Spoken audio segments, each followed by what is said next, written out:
नमस्कार, मैं हूं संजय शर्मा। आप देख रहे हैं 4 PM न्यूज नेटवर्क। क्षितिज ने कुंभ से आज भी जो रिपोर्ट भेजी है वो दिल को दहलाने वाली है। एक तो नहीं, सैकड़ों लोग अपने परिजन को तलाश कर रहे हैं। वो अस्पताल में जा रहे हैं, वो पोस्टमार्टम हाउस में आ रहे हैं, तलाश कर रहे हैं कि मेरे परिजन कहाँ चले गए। हमने कल दिखाया था आपको डेड बॉडी संख्या 67 दिखाई थी। क्या कुंभ में आंकड़ा इससे भी दुगना तिगना हो सकता है?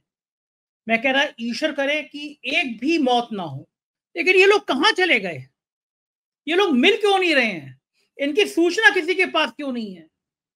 प्रशासन अगर 30 मौतें मान रहा है तो सिर्फ 30 की ही सूची क्यों नहीं जारी कर दे रहा कि ये 30 मरे हैं केवल? कम से कम उनमें कोई चेहरा तो पहचान कर ले अपना। छुपा क्यों रहा है? और अब प्रशासन पत्रकारों को मार पीट रहा है। पत्रकार अगर अस्पताल में जा रहे हैं, पत्रकार अगर पोस्टमार्टम हाउस में जा रहे हैं तो उनसे मारपीट की जा रही है। कारण क्या है? कौन सी ऐसी चीज है जो मीडिया से छुपाई जा रही है? कुंभ में भ्रष्टाचार का नंगा नाच हो रहा है। मैं कई बार कह चुका, जो मेला अधिकारी 6 साल पहले हुए कुंभ में घोटाला करा सकता है, कह की रिपोर्ट में घोटाले का जिक्र हो सकता है, उसी मेला अधिकारी विजय किरण आनंद को इस मेले का मेला अधिकारी क्यों बना दिया गया? वो प्रयागराज का नाकारा कमिश्नर जो माइक लेके कह रहा है, जो सोबत है वो खोबत है, जो जागत है वो पावत है, उठो उठो, अमृत स्नान की बेला आ गई। सोए हुए लोगों को हड़बड़ा के उठा रहा है, फिर भगदड़ मच जाती है। उस कमिश्नर को अभी तक सस्पेंड क्यों नहीं किया गया? क्षितिज कांत और विवेक कुमार एक जर्नलिस्ट हैं। इन दोनों ने मुझे आज भी बहुत सारी ऐसी बातें बताई हैं जो रोंगटे खड़े कर देंगे। और उसमें नाकारा बाबा बागेश्वर, फ्रॉड बाबा बागेश्वर, इस तरह के तमाम फ्रॉड वहां इकट्ठे हैं। एक महामंडलेश्वर जो एक महिला के संग, जिनका होली खेलते हुए बड़ा अभद्र तरीका का वीडियो वायरल है, जो कंगना रनौत को हेलीकॉप्टर में घुमाते हैं, जो अपने रथ पर एक महिला को लेके जाते हैं, विवाद हो जाता है, जो अखिलेश यादव पे तांत्रिक क्रियाएं कराने के लिए बदनाम है, जिन पे यौन शोषण का आरोप लगा है, वो आज तारीफ कर रहे हैं कि योगी आदित्यनाथ की व्यवस्था है तो बहुत अच्छी है, उन्होंने तो बड़ा अच्छा काम किया। और बाबा के इस बयान के अलग अलग शंकराचार्य स्वामी स्वामी अविमुक्तेश्वरानंद जी नाराज हैं। वो कह रहे हैं कि इतने लोग मर गए थे, बताया नहीं गया, हमें स्नान करा के भोजन करा दिया गया। संत अगर कोई मर जाता है तो सूतक लग जाता है, भोजन नहीं करते हैं। ऐसे में कुंभ में प्रधानमंत्री का आना सवालों के घेरे में है। क्या प्रधानमंत्री दिल्ली के इलेक्शन में अपना रंग दिखाने के लिए, दिल्ली के चुनाव को प्रभावित कराने के लिए जो 5 तारीख की योजना बना रहे थे कुंभ के में आने की, क्या वो टल सकती है? क्योंकि प्रधानमंत्री को पता है कि अगर वो आए और फिर कहीं भगदड़ जैसी घटना, ईश्वर करे ना हो, लेकिन अगर हो गई तो प्रधानमंत्री के माथे पर भी कलंक लग जाएगा।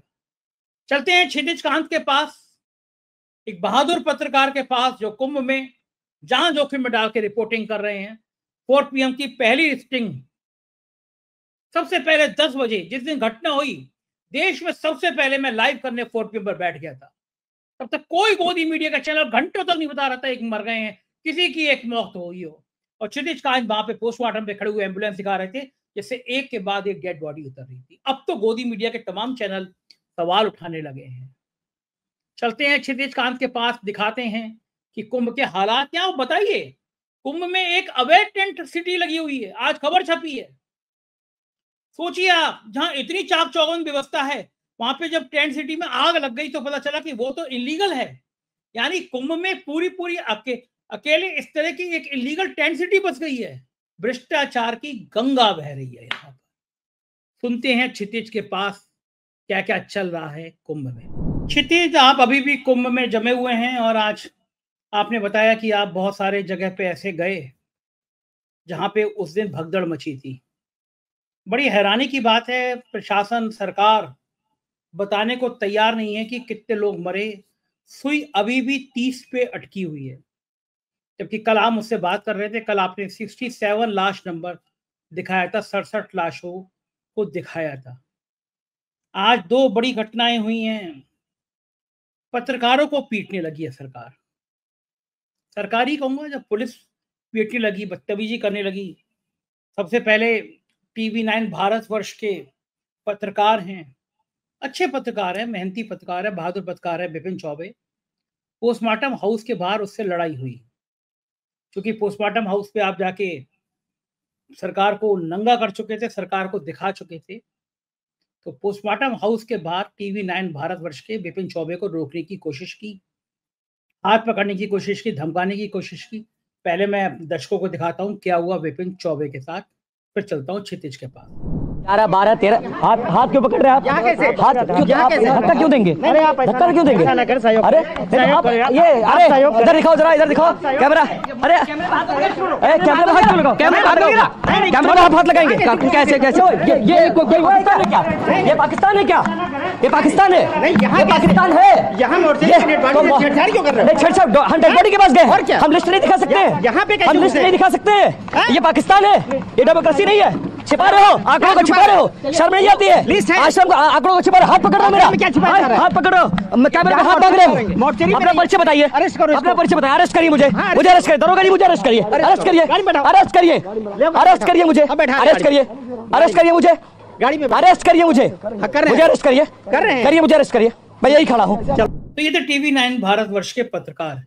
क्षितिज, क्यों ऐसा हो रहा है कि इस तरह से पत्रकारों को रोका जा रहा है, विपिन चौबे के संग इस तरह हाथापाई की जा रही है?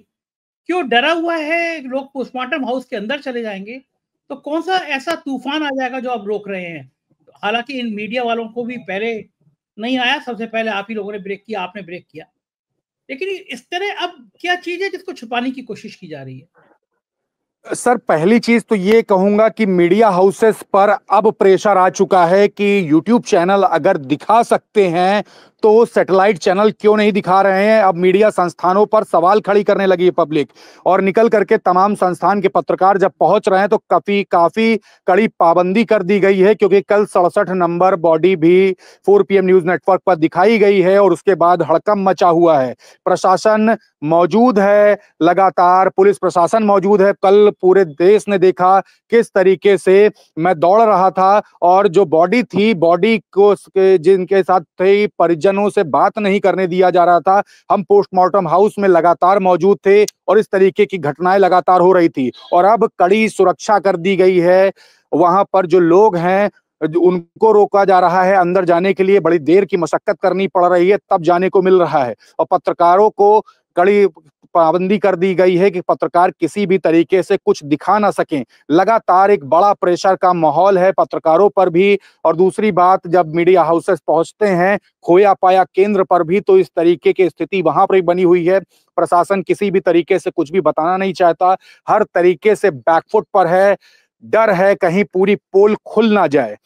और मैंने वो तमाम लोगों से अलग अलग बात की तो वहां पे पाया कि कोई सेक्टर 18 से है, कोई सेक्टर 19 से आ रहा है, कोई झूसी के क्षेत्र से आ रहा है, कोई GT रोड से महाकुंभ जाने वाले रोड से आ रहा है, कोई संगम के स्थली से आ रहा है। अब 48 घंटे से ज्यादा बीत चुके हैं और इसके बाद भी लोगों के परिजन मिल नहीं रहे हैं। लोगों ने एक एक बेड खंगाल लिए हैं और स्थिति ज्यों की त्यों बनी है। एक बड़ा प्रेशर अभी भी प्रशासन पर है। और बड़ी बात ये, वो जो डिक्लेरेशन होना चाहिए था सही ढंग से शवों का, वो सभी का डिक्लेरेशन सही ढंग से नहीं किया गया है।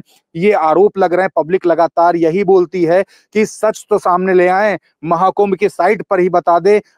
बाहर जो चस्पा अंदर कर रखा है पोस्टमार्टम हाउस के तस्वीरें जो 4 PM न्यूज नेटवर्क ने आज सुबह दिखाया, वो तस्वीरें बाहर चस्पा कर दे, आखिर लोगों को पता तो चले वो 30 लोग कौन हैं। लगातार यही स्थिति बनी हुई, 30 शव तो अंदर हैं लेकिन नंबर्स लगातार चेंज हो जाते हैं, ये स्थिति बनी हुई है। एम्बुलेंसों के आने का सिलसिला अभी भी जारी था, पूरा दिन जारी था। हम पोस्टमार्टम हाउस पर थे, बीच बीच में गाड़ियां आती थी, लेकिन अब क्या कर दिया गया है, एम्बुलेंसेस के अंदर पर्दा लगा दिया गया है कि कैमरा किसी भी मीडिया का अंदर झांक ना सके कि अंदर शव है या नहीं है, और है तो कितने शव हैं ये तक नहीं झांक सकता। परिजनों से अगर बात किया जा रहा है तो हाथापाई करी जा रही है, भगाया जा रहा है। और एक बड़ा प्रेशर प्रशासनिक कहा जा सकता है या ऊपर से मंत्रिमंडल से कहा जा सकता है कि सरकार की पोल ना खुले, ये जो पूरी घटना हुई है इसको किसी तरीके से मैनेज कर लिया जाए, इस तरीके का प्रेशर हो सकता है। अभी की स्थिति के बारे में अगर कहूं तो अलग अलग जगह से जो भगदड़ मची है, वहां से 20 किलोमीटर लोग चलकर पैदल आते हैं और काफी परेशान हो जाते हैं। तो मीडिया हाउसेस की भी जिम्मेदारी बनती है कि उनके साथ खड़े हो, और आपने जिस तरीके से जिम्मेदारी दी है हमें कि जो भी परिजन जो भी परेशान हो उनकी मदद करो, तो लगातार मदद भी की जा रही है और हम अपने स्क्रीन पर दिखाते हैं। कई लोगों के ने अपने लोगों को पाया भी है, जब स्क्रीन में तस्वीरें जब जारी होती हैं, जिन लोगों ने अपने लोग को खोया है, तो कई ऐसी भी बातें आई मेरे सामने कि लोगों ने अपने लोग को पाया भी है। हमारे 4 PM न्यूज नेटवर्क काफी मदद भी कर रहा है। तो लगातार ये स्थिति बनी हुई है, और अब मीडिया हाउसेस को जब रोका जा रहा है तो एक बड़ा सवाल खड़ा हो जाता है, आखिरकार मीडिया हाउसेस को रोका क्यों जा रहा है। मैंने तमाम बड़े चैनल्स को भी जी एक मैं देख रहा हूं अभी दिखा रहा हूं मैं जी न्यूज के विशाल रघुवंशी पत्रकार हैं, जी इनसे किस तरह बदसलूकी कर रही है सरकार के जी अफसर पुलिसकर्मी। देखिए पहले, फिर चलते हैं क्षितिज के पास।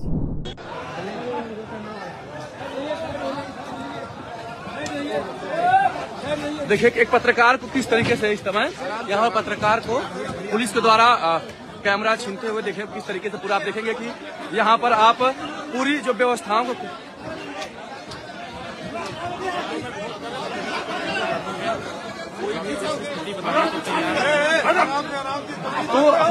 यहाँ पर देखिए जो पुलिस के लोग हैं किस तरीके से मीडिया से जो कुछ घटना हुआ उसको छिपा रहे हैं, आप देख पाएंगे।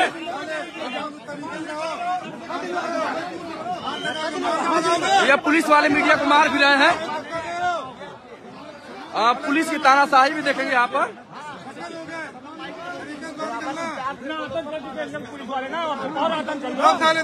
कौन धक्का दिया? ये धक्का दिया था ना, यही धक्का दे रहा था, यही सिपाही धक्का दिया।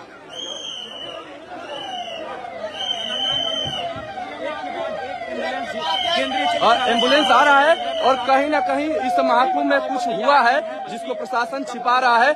एक के बाद एक लगातार एम्बुलेंस आ रहा है। और तो बिल्कुल ठीक कह रहे हो क्षितिज, अभी हमने वीडियो दिखाया कि किस तरह विशाल रघुवंशी से बदसलूकी की जा रही है। तो क्या ये बात तय है कि अंदर कुछ ऐसा है जो पत्रकारों से छुपाने की कोशिश कर रही है? पुलिस, वहां का मेला अधिकारी छुपाने के प्रयास कर रहा है कि पत्रकारों को पता न चल जाए। वो कौन सा सच है जो छुपाया जा रहा है?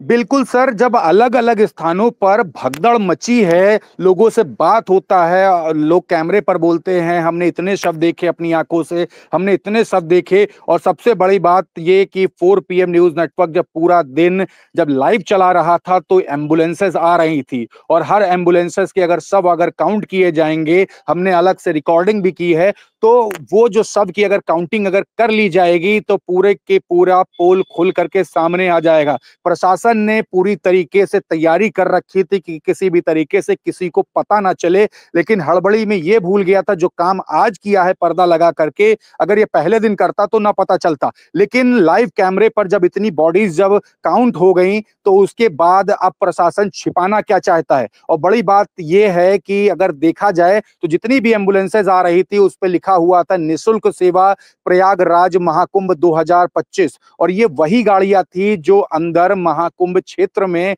जो मेला क्षेत्र है उसमें प्रयोग होनी थी। तो ये सभी गाड़ियां तो आ रही थी, और इसके बावजूद भी प्राइवेट गाड़ियों को बाहर से अलग से मंगाना पड़ा।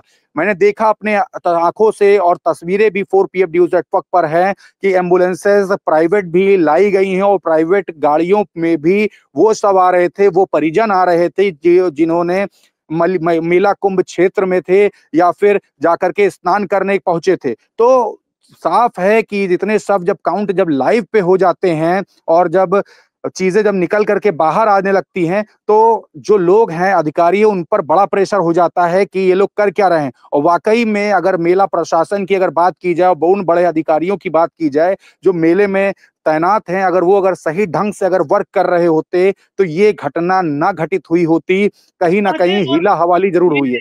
जी सर, देख रहा हूँ कि जो झूसी की दूसरी भगदड़ है, प्रशासन उसी को नकार रहा। इतने कैमरे से मॉनिटरिंग हो रही है, दावा किया गया था AI लगा हुआ, AI मॉनिटरिंग होगी, एक एक पल पल की खबर होगी, लेकिन झूसी की भगदड़ प्रशासन छुपा रहा है। लेकिन तमाम वीडियो वायरल हो रहे हैं कि झूसी में किस तरह ट्रैक्टर भर भर के मलबे चप्पले, वो बता रहे हैं कि कितना बड़ा हादसा हुआ है। और सरकार कह रही है कुछ नहीं हुआ, लेकिन इस महिला सिपाही की मुंह से सुन लीजिए कि वहां क्या हुआ है। तब आपको अंदाजा लग जाएगा कि आखिर में कुंभ में हुआ क्या है। सुनिए ये महिला क्या कह रही है। तो यहाँ पे बहुत ज्यादा भीड़ हो चुका है। तानिया मैम अपनी फोर्स लगाई है, बट उनको भी अब मतलब कि भीड़ से बचा पाना बहुत मुश्किल है। मैम के सपोर्ट से, हम लोग के सपोर्ट से सब बच्चों को यहाँ एकत्रित किया गया, लेकिन भीड़ बहुत ज्यादा है। कुछ चीजें मैं आपको वीडियो पे नहीं बता सकते। आप जल्दी से जल्दी हाथ जोड़ के विनम्र निवेदन, आप फोर्स भेजिए सर। कंडीशन बहुत बिगड़ती जा रही है, प्लीज सर आप फोर्स भेजिए। सुना आपने क्षितिज की ये महिला क्या कह रही है, खुद कह रही है जल्दी फोर्स भेजो, जल्दी फोर्स भेजो। इस तरह के तमाम वीडियो सोशल मीडिया पे वायरल हो रहे हैं। इसका मतलब कि हादसा जितना बड़ा बताया गया था, जितना बड़ा कहा गया था, उससे कहीं ज्यादा बड़ा है। क्या लगता है कि बहुत बड़ा हादसा है? अगर वास्तव में ये चीजें सामने आ गई तो सरकार हिल जाएगी।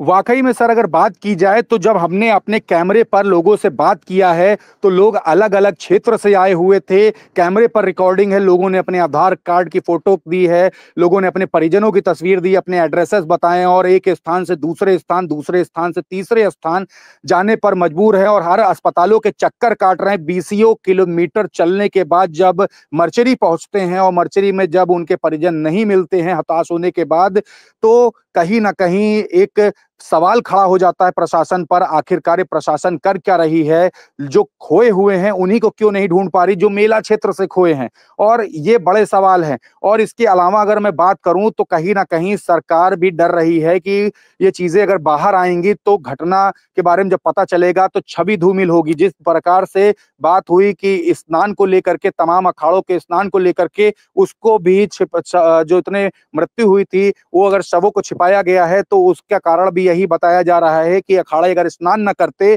तो हजारों करोड़ के जो विज्ञापन जो खर्च किए गए हैं वो पूरा जो ये इवेंट का जो रूप दिया गया है वो पूरा पानी में मिल जाता। इस तरीके की लोग बातें करते हैं तो हर जगह यही बातें हैं। और बड़ी बात यह है कि अभी तक के जो लोग हैं वो अपनों को ढूंढ रहे हैं, अपने परिजनों को ढूंढ रहे हैं और अभी तक के उनके परिजन नहीं मिल रहे। जी सर, बिल्कुल ठीक कह रहे हैं। और इस बीच में एक बिल्कुल फ्रॉड टाइप का बाबा बागेश्वर तो अपनी फर्जी और नफरती बातें करने के लिए विख्यात है। वो कह रहा है कि यहाँ पे जो मरे उनको तो सीधा मोक्ष मिल गया। लोग उस पर कमेंट कर रहे हैं, भाई तू भी अपने परिजनों को, अपने घर वालों को, अपने जो तेरा भाई तमंचे में पकड़ गया था उसकी पर्ची नहीं देख पाया तो उसको भी लिया, उसको भी मोक्ष दिला दे। इस तरह की बातें मुझे नहीं कहनी चाहिए, लेकिन कितना निकृष्ट बयान है। ऐसा फ्रॉडी संत महात्मा जो वहां पे महामंडलेश्वर बने हुए अमित शाह को ऊपर जल चढ़ा रहे थे, ऐसे फ्रॉडी बाबा इस तरह के नफरती बयान दे रहे हैं। सुनिए बाबा बागेश्वर क्या कह रहा है और उसकी आज कितनी निंदा हुई है। बाबा बागेश्वर को सुन लीजिए। अभी हम कमेंट भी पढ़ रहे थे और कुछ लोगों ने हमें फ़ोन भी किया। कुछ हमारे मित्र हैं कम्युनिस्ट बुद्धि के, वो हमें फ़ोन करके कह रहे थे कि बाबा अब क्या करोगे, पर्ची खोलोगे? तो हमने कहा खोलेंगे, बिल्कुल खोलेंगे। उन्होंने कहा कि इतने महात्मा, इतने साधु, इतने तपी, इतने जपी, फिर भी इस घटना पर क्या विचार है? हमने कहा देश में प्रतिदिन लोग मर रहे हैं, करोड़ों मर रहे हैं, कुछ दवा के बिना मर रहे हैं, कुछ स्वास्थ्य की व्यवस्था के बिना मर रहे हैं, कुछ हार्ट अटैक से मर रहे हैं। निश्चित रूप से ये घटना जो हुई वो निंदनीय हुई है और बहुत विचित्र हुई है। पर एक बात बोले, ये महाप्रयाग है, मृत्यु सबकी आनी है, एक दिन मरना सबको है। और कोई गंगा के किनारे मरेगा तो वो मरेगा नहीं, मोक्ष पाएगा। यहाँ मरे नहीं है कोई, हाँ असमय चले गए तो दुख तो है, पर जाना तो सबको है। यह बात तय है कि कोई 20 साल बाद जाएगा, कोई 30 साल बाद जाएगा, वो असमय चले गए तो इस बात का दुख है, लेकिन उनकी मृत्यु नहीं हुई है। सच कहें तो उन्हें मोक्ष मिला है। बाबा बागेश्वर ये कह रहे हैं कि मरे तो कोई समस्या नहीं, आपको मोक्ष मिल जाएगा। क्या आम जनता क्या नहीं देख रही है कि बाबा बागेश्वर हो गए या उस तरह के लोग हो गए जो अमित शाह पे जल चढ़ा रहे थे? उसमें एक महामंडलेश्वर ऐसे हैं जो खुद बड़े अपराधी छवि के रहे हैं, उन पे यौन शोषण का आरोप है, अपने गुरु की हत्या का आरोप है, कंगना रनौत को हवाई जहाज में घुमाते हैं, अपने रथ पे लेके एक रिछारिया कौन सी मॉडल है उसको बिठा के चले जाते हैं। इस तरह के लोगों पे लोग दुखी नहीं है कि इस तरह के लोग भी हैं यहाँ पे कुंभ में, बाबा बागेश्वर जैसे लोग भी हैं। जनता में इनको लेकर क्या भाव है, किस तरह का भाव है क्षितिज? सर लोग काफी हताश हैं, काफी परेशान हैं, लोग अपने परिजनों को ढूंढ रहे हैं, रो रहे हैं, बिलख रहे हैं। तमाम वीडियो सोशल मीडिया पर वायरल हो रही है और ऐसे स्थिति में अगर इस तरीके का बयान होता है तो वो कहीं ना कहीं सवालिया निशान खड़ा कर जाता है ऐसे बाबाओं पर भी जिनको पब्लिक पूछती है। बड़ी बात यह कि यहाँ पर लोग अपनी आस्था से आए थे, संगम में स्नान करने आए थे और लोग चाहते थे कि ये शाही स्नान करा जाए और काफी दूर से लोग आए थे। मैंने देखा कि कंट्री से से, अपने इंडिया से बाहर से लोग आए थे। ये कहीं ना कहीं इस छवि जो धूमिल हुई है, अपने इंडिया में ही नहीं, अपने इंडिया से बाहर भी धूमिल हुई है। और इस तरीके का जो बयान है वो काफी शर्मनाक मान रहे हैं। लोग कह रहे हैं कि इस समय बाबा को लोगों के फेवर में होना चाहिए था, उन परिजनों के फेवर में होना चाहिए था जिन्होंने अपनों को खोया है, और साथ ही साथ वो जो मृतक हैं उनके प्रति इनकी संवेदनाएं होनी चाहिए थी, जो कि नहीं हुई। सीधे कहते हैं कि मोक्ष की प्राप्ति होगी, तो कहीं ना कहीं ये गैर जिम्मेदाराना बयान भी मानते हैं लोग। यहाँ तक के बाबाओं के बारे में बात हो रही है कि इस तरीके के ढोंगी बाबाओं को बाहर कर देना चाहिए महाकुंभ में। इस तरीके की बातें अलग अलग चाय की दुकानों पर हो रही हैं, पब्लिक डोमेन में चल रही हैं। तो कहीं ना कहीं ये गैर जिम्मेदाराना बयान था। अपने बयान को वापस लेते हुए जो मृतक हैं उनके साथ संवेदनाएं प्रकट करनी चाहिए, और इसके अलावा जो परिजन हैं उनके फेवर में कुछ बात करनी चाहिए, जो कि नहीं हो रही हैं। 20 किलोमीटर पैदल चल करके महाकुंभ क्षेत्र में पहुंचना, और उसके बाद परिजन जब खो जाते हैं या मृत्यु हो जाती है तो उसके बाद 20 किलोमीटर तक पैदल चलना। यहाँ तक की स्थिति थी कि जो शव थे वो डाले पे जा रहे थे। इसके अलावा जो एम्बुलेंसेस थी ये उससे जाकर के बॉर्डर तक छोड़ा दिया जा रहा है। इस तरीके की बातें हैं। जो प्रयागराज का बॉर्डर है वहां तक के शव को छोड़ा जा रहा है। इसके आगे आप अपने खर्चे से ले जाइए। कुछ जो गरीब परिवार हैं उनको अपने खर्चे से ले जाया जा रहा है, अपने शवों को लेकर जा रहे हैं। तो इस तरीके के तमाम सवाल हैं जो खड़े हो रहे हैं, और कहीं ना कहीं ये जो बयान आया है बाबा बागेश्वर का, ये कहीं ना कहीं गैर जिम्मेदाराना है। इनको पब्लिक डोमेन में या पब्लिक इंटरेस्ट में इनको बात करनी चाहिए इस समय। जी सर। बिल्कुल ठीक बात कर रहे हो क्षितिज, बात करना चाहिए। और फिर ये भी जिक्र होना चाहिए कि जो परिजन मिल नहीं रहे हैं वो हैं कहाँ। लाशें 30 का तुमने बताया कि 33 घंटे के बाद पोस्टमार्टम पे लाशें आ रही हैं, तो लाशें 30 घंटे तक कहाँ छुपा के रखी गई। हमने कल भी ये सवाल उठाया था, लेकिन इन सवालों का जवाब देने वाला कोई है नहीं। लेकिन आज तो रोक दिया गया। हम देख रहे थे विपिन चौबे पोस्टमार्टम हाउस के अंदर जाना चाह रहे थे, TV9 भारतवर्ष के पत्रकार, उनको रोक दिया गया। लेकिन आप लोग कैसे पहुंचे स्टिंग के अंदर? आप कैसे पहुंचे? कैसे किया था आपने वो आंकड़ा जिसने हिला दिया था 58 लाशें? वो क्या थीम था सर? स्टिंग की सर एक योजना थी जो सर मैंने और मेरे साथ में एक साथी हैं विवेक कुमार, वो थे, और हम लोगों ने ये पूरी योजना बनाई थी, और इस समय हमारे साथ में हैं विवेक जी। ये जो पूरी योजना थी इसके बारे में यहाँ पे तमाम लोग आपको देख रहे हैं, ये जानना चाहते हैं ये योजना कैसे बनी और किस तरीके से हम लोगों ने पूरा वर्क किया। इसके बारे में यहाँ पे बताइए, लोग जानना चाहते हैं। देखिए, जिस तरह का वहाँ पे माहौल था, और फिलहाल मैं ये भी कहना चाहूंगा कि ये जिम्मेदारी केवल और केवल ओबीसी टाइम्स और 4 PM की नहीं है कि वो हकीकत को लोगों तक लेके आए, सच को दिखाए। ये सभी न्यूज चैनल्स की जिम्मेदारी थी। फिलहाल उस समय जो वहाँ की स्थिति और परिस्थिति थी, उसकी नजाकत को समझते हुए जो वहाँ रोते बिलखते परिजन थे, तमाम लोग थे, किसी के माता पिता बिछड़ गए थे, किसी के बच्चे बिछड़ गए थे, तमाम चीजें थी। उन लोगों को देखते हुए, उन लोगों की पीड़ा हमसे सहन नहीं हुई। फिर मैंने और क्षितिज भाई ने बैठा, बातचीत हुई हमारी। उसके बाद हमने बात की, योजना बनाई, पूरी प्लानिंग की, कैसे क्या कुछ किया जाएगा, स्टिंग कैसे किया जाएगा, अंदर की जो सच्चाई है, जो स्थिति है, शवों की संख्या है, वो आखिर बाहर कैसे लाई जाएगी, इस पे हमने बातचीत किया। उसके बाद योजना बनती है हमारी, गैजेट उठाते हैं हम, अंदर जाने की प्लानिंग करते हैं। प्लानिंग करने के लिए अब सबसे बड़ी बात ये थी कि वहीं खड़े होकर के हम माइक लेकर के रिपोर्टिंग कर रहे थे। तमाम लोगों ने हमें देखा था रिपोर्टिंग करते हुए। तो सबसे बड़ी चुनौती हमारे लिए ये थी कि हम अंदर घुसे तो घुसे कैसे, क्योंकि पत्रकारों की एंट्री तो अलाउड थी नहीं, वहां पे रेस्ट्रिक्शन से तमाम रोके जा रहे थे पत्रकार। आपने देखा होगा तमाम वीडियोस के माध्यम से रोके जा रहे थे पत्रकार। तो हमने एक परिजन को पकड़ा, उनसे बातचीत की, हमने बातचीत करके उन्हें कन्विंस करने की कोशिश की कि आप हमें अपना रिलेटिव बनाइए और हमें अंदर लेकर के चलिए ताकि शवों की शिनाख्त हो सके। फिर मैंने और क्षितिज भाई ने बातचीत की परिजन से और उनको कैसे भी करके कन्विंस किया। हालांकि वो परिजन भी काफी डर रहे थे, क्योंकि डरना भी वाजिब था, जिसने अपने परिवार को खोया है, कोई हमारे लिए रिस्क क्यों ले। लेकिन कहीं ना कहीं ये चीजें समझाने पे कि नहीं, ये जो चीजें हैं ये बीच पब्लिक के बीच में जानी चाहिए, क्योंकि और भी आपकी तरह और भी हजारों लोग परेशान हैं। हजारों लोग मैं इसलिए कह पा रहा हूं क्योंकि उस समय जो वहां बाहर की सिचुएशन थी, जो कंडीशन थी, जो एम्बुलेंसों की संख्या थी, जो आ जा रही थी, लाशें निकल रही थी, लाशें अंदर आ रही थी, इसके बेसिस पे मैं कह पा रहा हूँ हजारों परिजन वहां पे बाहर मौजूद थे उस वक्त। तो आप उससे ये अंदाजा लगा सकते हैं कि कितनी भयावह स्थिति रही होगी, कैजुअलिटीज की संख्या कितनी रही होगी। हालांकि सरकार ने तो दिखाने से मना कर दिया है, वो कह रहे हैं कि 30 का आंकड़ा है, और हालांकि जो हमने रिकॉर्ड किया है वो 66-67 के करीब है। ये चीजें हैं। तो हमने प्लानिंग की पूरी, उनको कन्विंस किया। कन्विंस करने के बाद हम अंदर घुसे। जब गेट पे हम जाते हैं तो हमें रोका जाता है। वहाँ एक कांस्टेबल मौजूद था। कांस्टेबल ने रोका कि भाई ये तो पत्रकार हैं, ये अंदर कैसे जा रहे हैं।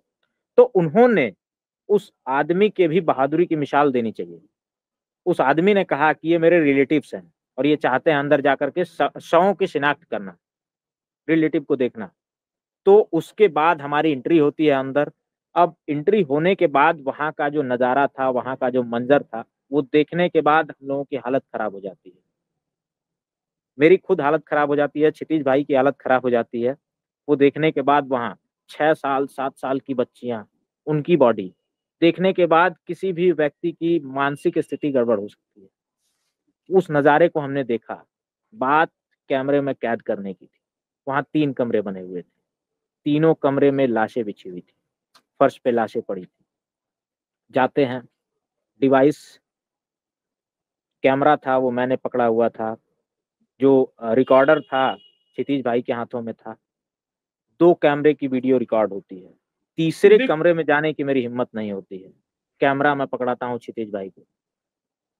पकड़ाने के बाद फिर तीसरे कमरे की वीडियो जो है वो रिकॉर्ड होती है। वहाँ पे रिकॉर्ड की जाती है। संख्याएं जो निकल करके आई हैं वो आज सबके सामने है। पूरे देश में भूचाल मचा हुआ है उस आंकड़े की वजह से। उसके बाद फिर बाहर आते हैं अधिकारी वगैरह, सीएमओ वगैरह तमाम बैठे हुए होते हैं। कुछ बातचीत नहीं करते हैं, ना कुछ बताते हैं।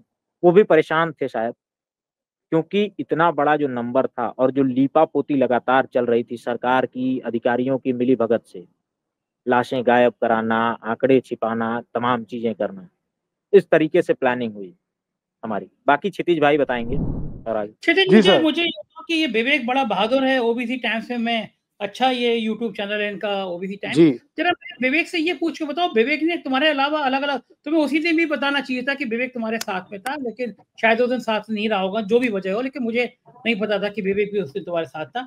जरा मुझे विवेक से ये पूछ के बताओ कि विवेक और जगह गए हैं, विवेक के पास क्या फीडबैक है, झूसी का क्या फीडबैक है, कितने लोग अभी तक लापता हैं? क्योंकि ओबीसी टाइम विवेक का चैनल भी अच्छा काम कर रहा है। विवेक से पूछो विवेक के पास क्या फीडबैक है, झूसी का, उस भगदड़ का, या अभी भी कितने लोग लापता? ये सवाल पूछो विवेक से। जी सर, ये ओबीसी टाइम्स से हैं।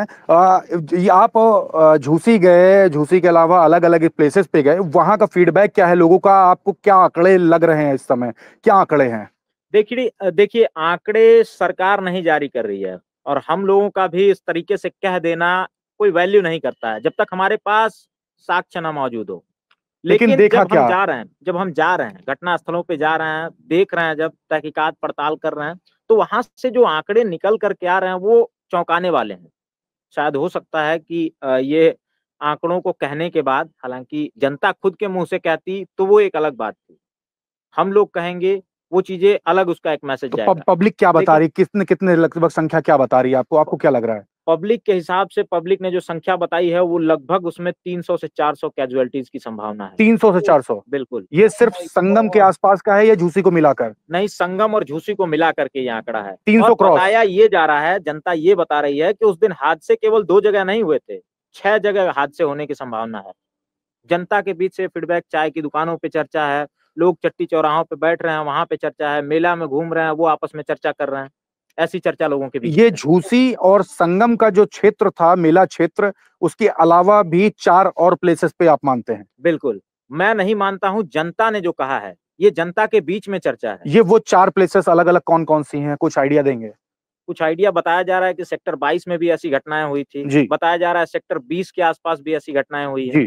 तमाम वैसे जगह हैं और प्लेसेस अभी क्लियर नहीं है, मतलब अलग अलग प्लेसेस में। हाँ बिल्कुल, अलग अलग जगहों पे ऐसी घटनाएं हुई। विवेक से ये पूछो कि विवेक की टीम के पास में कितनी सूचनाएं कि कितने लोग लापता होंगे, अभी लापता कितने लोग होंगे लगभग? अभी लापता कितने लोग होंगे इसकी भी तो कुछ सूचना होगी, कुछ आइडिया होगा। लोग से मिल रहे हैं, आप भी मिल रहे हैं, हम भी मिल रहे हैं, तो ये जो सूचना है लोगों की खोने की, लापता होने की, ये कितने हैं लगभग? लापता अभी तक कितने, कुछ आइडिया है इसका? लापता का आइडिया क्या लगाया जा सके, लेकिन सूत्रों से जो खबर मिल रही है, लोगों से जो खबर मिल रही है, ये लगभग प्रतिदिन, अब तो देखिए हम भी फील्ड में मौजूद हैं, आप भी फील्ड में मौजूद हैं, लगातार मॉर्चरी हाउस पे भी हम दोनों मौजूद रहे, वहां पे भी हमने देखा लोगों को ढूंढते हुए आने वाले परिजनों की संख्या लगभग अगर कितनी भी कम कही जाए तो 50 के आसपास पर डे की है। पर डे 50 जी, अभी भी लगभग इतने की आंकड़ा है। हाँ सर, ये अभी भी आज सर मॉर्निंग में जब सर वहां पे मौजूदगी थी मेरी, तो कई लोग आ रहे थे, आ करके यही पूछ रहे थे कि भैया आप ये बताइए कि कितने लोग अभी अंदर हैं, शव की तस्वीरें दिखा दीजिए। हमारे 4 PM न्यूज नेटवर्क पर वो तस्वीरें भी शवों की देखी गई है। और पूरे दिन भर की बात करें तो मैं जब तक वहां पर मौजूद था, क्योंकि प्रेस कॉन्फ्रेंस लगभग 3 बजे थी महाकुंभ के अंदर, तो उस दौरान तक के मैं लगातार जब बात कर रहा था तो लगभग 30 से 35 लोग आ चुके थे जो हमसे लगातार बात कर रहे थे। तो ये स्थिति बनी हुई थी। तो डेली की स्थिति यही बनी हुई है, और उसकी जब तक हमारी मौजूदगी होती है कई परिजन आते रहते हैं, तो ये स्थिति अभी भी बनी हुई है। क्षितिज जी जी सर। बताओ कि 5 तारीख को प्रधानमंत्री आ रहे हैं या कैंसिल हो गया, क्योंकि अलग अलग तरह की चर्चाएं हो रही हैं और जी। लोग क्या कह रहे हैं कि ऐसे माहौल में प्रधानमंत्री को आना चाहिए या नहीं आना चाहिए। जी, तो प्रधानमंत्री के आने की बात अगर हो रही है, तो मैं अगर पूरे मेला क्षेत्र के अगर बाहर घूम रहा हूं तो हर तरफ पब्लिक ही पब्लिक नजर आ रही है। कोई स्टेशन पर उतर करके आ रहे हैं लोग, कोई बस से आ रहे हैं, गाड़ियां बॉर्डर्स जो है ये पूरे प्रयागराज का इसके बाहर खड़ी करवा दी गई है, लोग उधर से पैदल चल के आ रहे हैं। तो स्थिति अभी भी मेला क्षेत्र के अगर बाहर की बात की जाए तो अभी भी बहुत ज्यादा नियंत्रण में नहीं है। और तीसरा शाही स्नान होने वाला है, और तीसरे शाही स्नान से अगर पहले की अगर बात की जाए तो स्थिति ऐसी है, और तीसरा शाही स्नान होगा तो पब्लिक अभी और आएगी। और प्रधानमंत्री अगर नरेंद्र मोदी आते हैं तो कई सपोर्टर्स भी होंगे, सपोर्टर्स के भी सपोर्टर्स होंगे हो सकता है, और भीड़ और बढ़ेगी। तो कहीं ना कहीं मुझे तो लगता है अगर ये अगर स्थिति रही है तो प्रधानमंत्री कैंसिल भी कर सकते, ये भी स्थिति हो सकती है। हमारे साथी भी हैं, ये भी घूम रहे फील्ड पर। एक क्वेश्चन मैं ले लेता हूं। प्रधानमंत्री नरेंद्र मोदी कह रहे हैं कि 5 तारीख को वो आने वाले हैं, उनके जो PMO हाउस है वहां से बातें आ रही हैं। क्या लगता है जो स्थिति अभी जो बनी हुई है ये भगदड़ के बाद से, क्या प्रधानमंत्री आ सकते हैं? क्या लगता है आपको, क्या सोचते हैं? देखिए, फिलहाल की जो स्थिति है, इस स्थिति को देखते हुए तो ये उम्मीद नहीं है, क्योंकि भीड़ जो तीसरा शाही स्नान 3 तारीख को है, इसको देखते हुए ये लग रहा है अगर प्रधानमंत्री का कोई कार्यक्रम लगता है तो भीड़ यकीनन बेकाबू हो सकती है, उसको कंट्रोल करना मुश्किल हो जाएगा। क्योंकि यहाँ कुछ भी नहीं था, उसके बावजूद आपने देखा भीड़ अनियंत्रित हो गई, बेकाबू हो गई, और कहीं से लोगों ने पब्लिक डोमेन में ये बात चल रही है कि पुलिस ने उस दिन लाठीचार्ज भी किया था। इसकी भी चर्चा लोगों के बीच में है। तो प्रधानमंत्री को आना चाहिए, आप मानते हैं? जिस प्रकार की स्थिति फिलहाल बनी हुई है, इसको देखते हुए प्रधानमंत्री को अपना कार्यक्रम रद्द कर देना चाहिए। सर बिल्कुल, ये भी सर ग्राउंड पे रहते हैं, तो एक बात और भी मैं कहूंगा कि प्रधानमंत्री अगर आएंगे तो पूरी पुलिस फोर्स की सिक्योरिटी जो है वो प्रधानमंत्री के लगा दी जाएगी। जिस तरीके से जब सूबे के मुख्यमंत्री योगी आदित्यनाथ जब आए थे, सिक्योरिटी लगा दी गई और गोरखपुर प्रेस में आग लग जाती है, तो ये स्थिति थी। तो कहीं ना कहीं ये स्थिति दोबारा से बन सकती है, और PMO अगर आते हैं, प्राइम मिनिस्टर अगर आते हैं, तो सिक्योरिटी लगाई जाएगी, भारी मात्रा में लगाई जाएगी, और हो सकता है कि कुछ दिक्कतें हो जाएं, हो सकता है कैंसिल कर दें अगर पब्लिक डोमेन में अगर देखा जाए तो। और आगे की क्या स्थिति बनेगी अभी से नहीं कहा जा सकता, ये तो भविष्य के गर्क में। लेकिन मौजूदा स्थिति यही है कि बाहर पब्लिक की संख्या बहुत ज्यादा है, हर प्रदेश से लोग आ रहे हैं, कंट्री के बाहर से लोग आ रहे हैं, तो ये सब चीजों को ध्यान जरूर देना चाहिए। जी सर। बिल्कुल ठीक है क्षितिज, शुक्रिया, आपने इतनी जानकारी दी। अपना ध्यान रखिएगा, लोगों की मदद करते रहिएगा, जो लोग बिछड़े हैं उनके फोटो दिखाते रहिएगा अगर संभव हो, अपनी रिपोर्ट्स में जो आप करते हैं। बहुत बहुत शुक्रिया, थैंक यू। सुना आपने आज क्षितिज कांत की बात, दिल को दहलाने वाली बात है। कुंभ जाएं तो सुरक्षित तरीके से जाइए, परिवार के लोगों का हाथ पकड़े रहिए। अभी भीड़ है, कुछ दिन जाने से बचे तो बेहतर है। ध्यान रखिए अपना और अपने साथियों का भी। चैनल को सब्सक्राइब और ज्वाइन कर लीजिएगा। शुक्रिया, थैंक यू।